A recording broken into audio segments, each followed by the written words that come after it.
Baghdad میں ایک بڑا سوداگر رہتا تھا۔ یہ بڑا ہی دیانتدار اور ہوشیار تھا۔ خدا نے اس کا کاروبار خوب ہی چمکایا تھا۔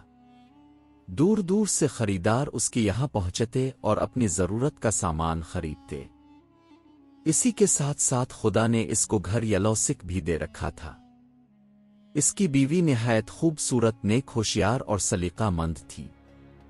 سوداگر بھی دل و جان سے اس کو چاہتا تھا اور بیوی بھی سوداگر پر جان چھڑکتی تھی، اور نہایت عیش و سکون اور میل محبت کے ساتھ ان کی زندگی بسر ہو رہی تھی۔ سوداگر کاروباری ضرورت سے کبھی کبھی باہر بھی جاتا اور کئی دن گھر سے باہر سفر میں گزارتا۔ بیوی یہ سمجھ کر کہ یہ گھر سے غائب رہنا کاروباری ضرورت سے ہوتا ہے مطمئن رہتی، لیکن جب سود اگر جلدی سفر پر جانے لگا اور زیادہ دنوں تک گھر سے غائب رہنے لگا تو بیوی کو شبہ ہوا اور اس نے سوچا ضرور کوئی راز ہے۔ گھر میں ایک بوڑھی ملازمہ تھی۔ سوداگر کی بیوی کو اس پر بڑا بھروسہ تھا اور اکثر باتوں میں وہ اس ملازمہ کو اپنا رازدار بنا لیتی۔ ایک دن اس نے بڑھیا سے اپنے شبہ کا اظہار کیا اور بتایا کہ مجھے بہت بے چینی ہے۔ بڑھیا بولی، اے بی بی، اب پریشان کیوں ہوتی ہے؟ پریشان ہوں اب کے دشمن اپنے اب کہا ہے، دیکھیے میں چٹکی بجانے میں سب راز معلوم کیے لیتی ہوں۔ اور بڑھیا ٹوہ میں لگ گئی۔ اب جب سوداگر گھر سے چلے تو یہ بھی پیچھے لگ گئی، اور آخر کار اس نے پتہ لگا لیا کہ سوداگر صاحب نے دوسری شادی کر لی ہے اور یہ گھر سے غائب ہو کر اس نئی بیوی کے پاس عیش کرتے ہیں۔ بڑھیا یہ راز معلوم کر کے آئی اور بی بی کو سارا قصہ سنایا۔ سنتے ہی بی بی کی حالت غیر ہو گئی۔ سوکن کی جلن مشہور ہی ہے، لیکن جلد ہی اس بی بی نے اپنے کو سنبھال لیا اور سوچا کہ جو کچھ ہونا تھا ہو ہی چکا ہے، اب میں پریشان ہو کر اپنی زندگی کیوں اجیرن بناؤں۔ اور اس نے میاں پر قطع ظاہر نہ ہونے دیا کہ وہ اس راز سے واقف ہے۔ وہ ہمیشہ کی طرح سوداگر کی خدمت کرتی رہی اور اپنے برتاؤ اور خلوص و محبت میں ذرا فرق نہ آنے دیا۔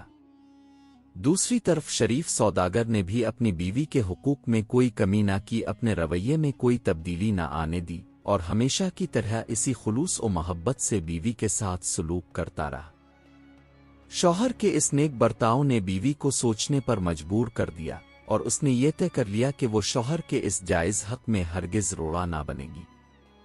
اس نے سوچا کہ آخر میاں مجھ سے ظاہر کر کے بھی تو دوسرا، کتنا پیارا ہے میرا شوہر، اس نے میرے نازک جذبات کا کیسا خیال رکھا۔ پھر اس نے اس نئی دلہن کی محبت میں مست ہو کر میرا کوئی حق بھی تو نہیں مارا، اس کے سلوک اور محبت میں بھی تو کوئی فرق نہیں آیا۔ آخر مجھے کیا حق ہے کہ میں اس کو اس حق سے روکوں جو خدا نے اس کو دے رکھا ہے؟ مجھ سے زیادہ ناشکرا اور نالائق کون ہوگا جو ایسے مہربان شوہر کے جائز جذبات کا لحاظ نہ کرے اور اس کے دل کو تکلیف پہنچائے۔ بیوی یہ سوچ کر بالکل ہی مطمئن ہو گئی۔ سوداگر بیوی کا خوشگوار سلوک اور محبت کا برتاؤ دیکھ کر یہی سمجھتے رہے کہ شاید خدا کی اس بندی کو یہ راز معلوم نہیں ہے، اور پوری احتیاط کرتے رہے کہ کسی طرح معلوم نہ ہونے پائے، اور دونوں ہنسی خوشی پیار و محبت کی زندگی گزارتے رہے۔ آخر کچھ سالوں کے بعد سوداگر کی زندگی کے دن پورے ہوئے اور ان کا انتقال ہو گیا۔ سوداگر نے چونکہ دوسری شادی شہر سے دور بہت خاموشی سے کی تھی، اس لیے اس کے رشتہ داروں میں سے کسی کو بھی یہ راز معلوم نہ تھا۔ سب یہی سمجھتے رہے کہ سوداگر کی بس یہی ایک، چنانچہ جب ترکے کی تقسیم کا وقت آیا تو لوگوں نے یہی سمجھ کر ترکہ تقسیم کیا اور اس نے ایک بیوی کو اس کا حصہ دے دیا۔ سوداگر کی بیوی نے بھی اپنا حصہ لے لیا اور یہ پسند نہ کیا کہ اپنے مرے ہوئے شوہر کے اس راز کو فاش کرے جو زندگی بھر سوداگر نے لوگوں سے چھپایا، لیکن اس نیک بیوی نے یہ بھی گوارا نہ کیا کہ وہ سوداگر کی دوسری بیوی کا حق مار بیٹھے۔ بے شک کسی کو یہ خبر نہ تھی اور نہ اس کی طرف سے کوئی دعویٰ کرنے والا تھا، لیکن اس خدا کو تو سب کچھ معلوم تھا جس کے حضور ہر انسان کو کھڑے ہو کر اپنے اچھے برے اعمال کا جواب دینا ہے۔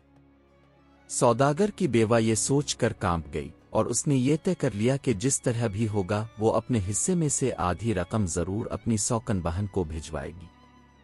اور اس نے ایک نہایت معتبر آدمی کو یہ ساری بات بتا کر اپنے حصہ میں سے آدھی رقم حوالے کی اور اپنی سوکن کے پاس روانہ کیا اور اس کے یہاں کہلوا بھیجا کہ افسوس اب کے شوہر اس دنیا سے رخصت ہو گئے، اللہ تعالیٰ ان کی مغفرت فرمائے۔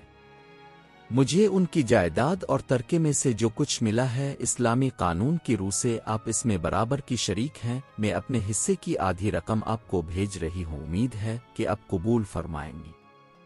یہ پیغام اور رقم بھیج کر نیک بی بی بہت مطمئن تھی، ان کو ایک روحانی سکون تھا۔ کچھ ہی دنوں میں وہ شخص واپس آ گیا اور اس نے وہ ساری رقم واپس لا کر سوداگر کی بیوہ کو دی۔ سوداگر کی بیوہ فکر مند ہوئی اور وجہ پوچھی۔ قاصد نے جیب سے ایک خط نکالا اور کہا اس کو پڑھ لیجئے، اس میں سب کچھ لکھا ہے، آپ فکر مند نہ ہو، بیوی تھی، نکاح کر سکتا تھا۔ پیاری بہن، آپ کے خط سے یہ معلوم کر کے بڑا رنج ہوا کہ آپ کے اچھے شوہر کا انتقال ہو گیا اور آپ ان کی سرپرستی سے محروم ہو گئیں۔ خدا ان کی مغفرت فرمائے اور ان پر اپنی رحمتوں اور عنایتوں کی بارش فرمائے۔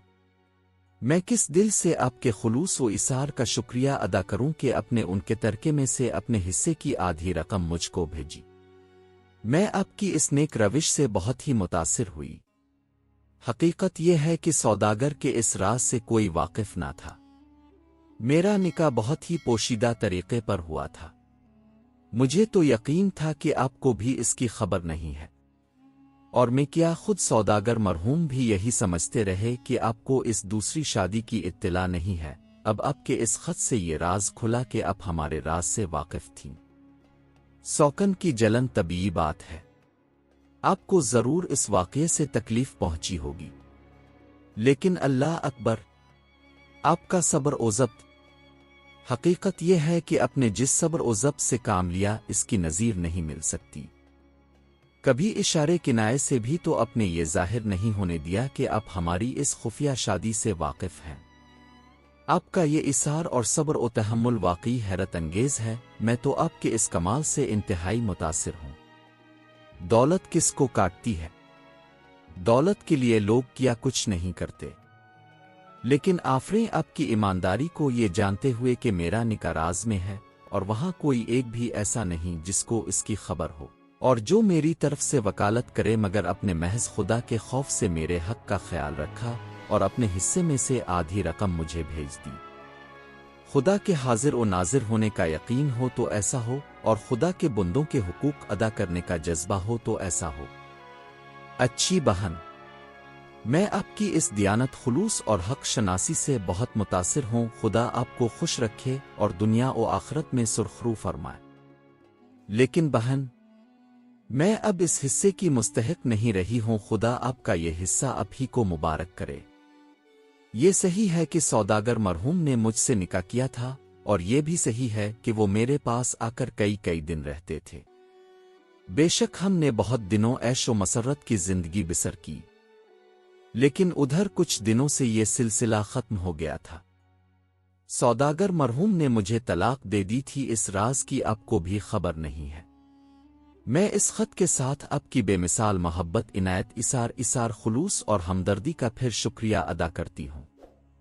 وسلام، آپ کی بہن۔